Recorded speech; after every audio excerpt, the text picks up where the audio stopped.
Welcome. My goal is to introduce you to some of Nashville's most inspiring businesswomen, and today I have the pleasure of sitting here with a good friend of mine, Jackie Hayes, who is the founder and owner of Crayons Marketers. Hey, Gabriela, thank you so much for having me. You're so welcome. We're so excited to be here. Tell us a little bit about Crayons Marketers and what you do. Well, Crayons Marketers is a experienced content marketing agency. We've been in business since 2013. So Oh, wow. 12 years now. And we work with clients from professional services, nonprofit, government, and we help them connect with multicultural, multi-generational consumers across all backgrounds and abilities. And so what does that look like? We look at everything through a cultural lens. And we help our clients use cultural intelligence to market personally as opposed to doing mass marketing. Oh, wow. So what type of company or individual maybe might reach out to you for your services? So again, professional services. So that could be a market research firm, accountants, financial, technology, healthcare. We also have universities, nonprofits, government entities. And so it really does go across the board. It's the people who want to do the work to be more culturally sensitive in their advertising as opposed to treating everyone like a monolith. Yeah. So you've been in business for quite some time now. What would you say is one of the most rewarding, and also tell us one of the most challenging things about being a business owner? Well, we're business owners. It never turns off, right? I mean, we're working. It's not a 9 to 5, and so it's hard to turn it off. People would say, well, you own your own business. You can take off anytime you want, and that's just not true. That's just not a true thing. So I guess a challenge would be the tendency to overwork. Sure. And even on your weekends and not taking the time off, you're 5 o'clock, you can't just shut down your computer. Well, yeah, right. You can't just shut down your computer and you're done. And so at 5 o'clock, like the second shift starts, there's no meetings and you can kind of get into some heavy focus work.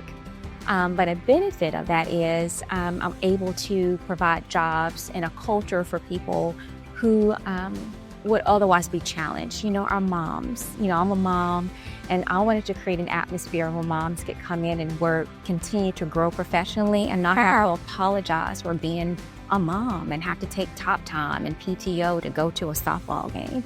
No one in my company has to do that. I'm like, just take your time, go do your thing, take your computer, or make it up on the weekends. So and that's the beauty of having your own business. You set your own values and you create your own culture. Right. So I love what you're doing here. Thank you.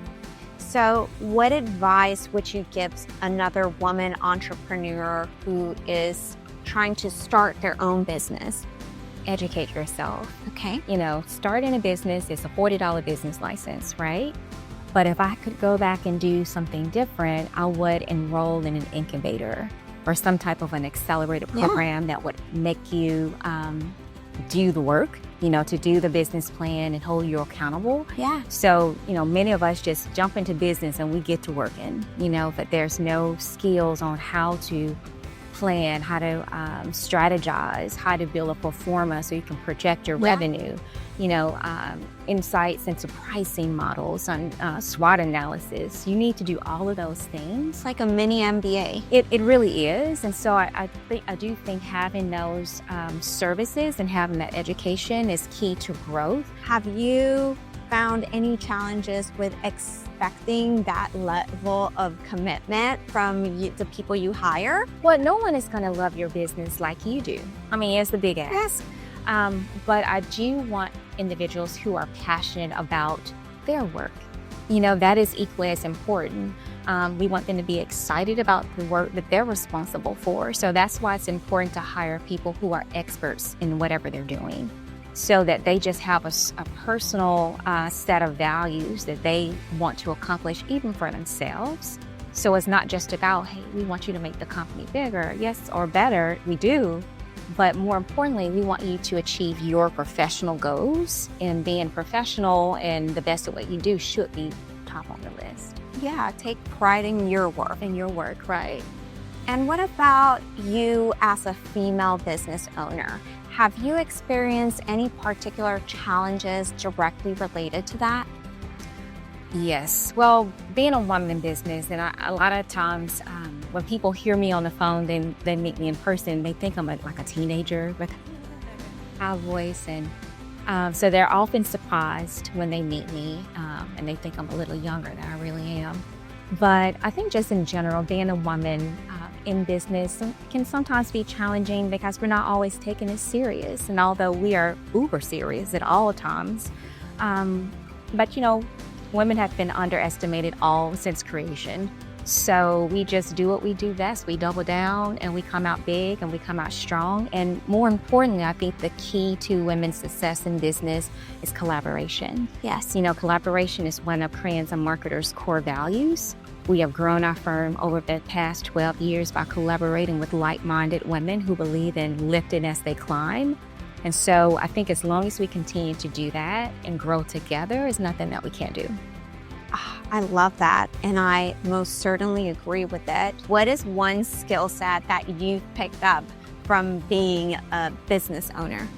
Gosh, executive presence. Executive presence is what opens the doors. And so you could have the best business in the world, but if you can't sell it, if you can't walk in that room like you own the room, like you do so well, that's yes, you do. And so I love that about you. It's the confidence that you have clearly when you walk into the room. And I think people notice. And so building executive presence is so critical to growth because people feel comfortable when you're comfortable. And so if you're coming in and you're uncertain, they're going to be uncertain. So that is one of the things that I've picked up over the years. And I've had some great role models that really challenged me to own my power and to walk in my power. And that's what I've been doing these few years. More recently, I didn't start off that way. But now I don't, it's not anything that I don't think I can do. So I come into the room, I'm ready to go. Often the first one that speaks, when everybody else, that way. Yes. First person is. And I love that about you. And I am so impressed with your executive presence. And one thing in particular is how you manage to always, no matter how controversial, how crazy what comes out of someone's mouth could be, you always keep your cool and you're like, well, right? Let me let you have it, but in the most eloquent, sophisticated, and professional way.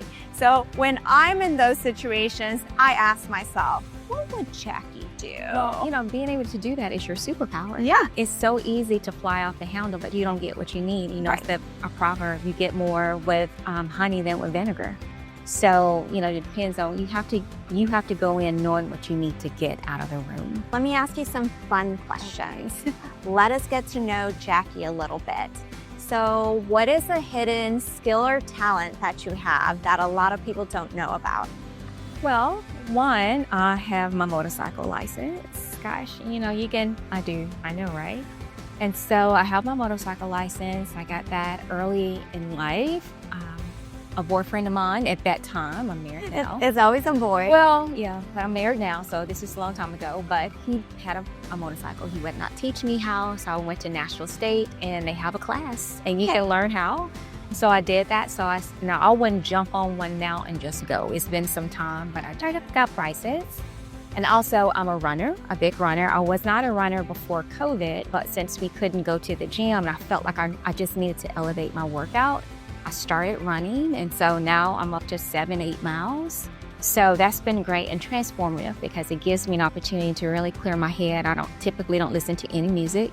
I'm just listening to life and getting all these ideas. Well, Jackie, thank you so much for being here. You are such an inspiration to business women everywhere. We appreciate you. Thank you.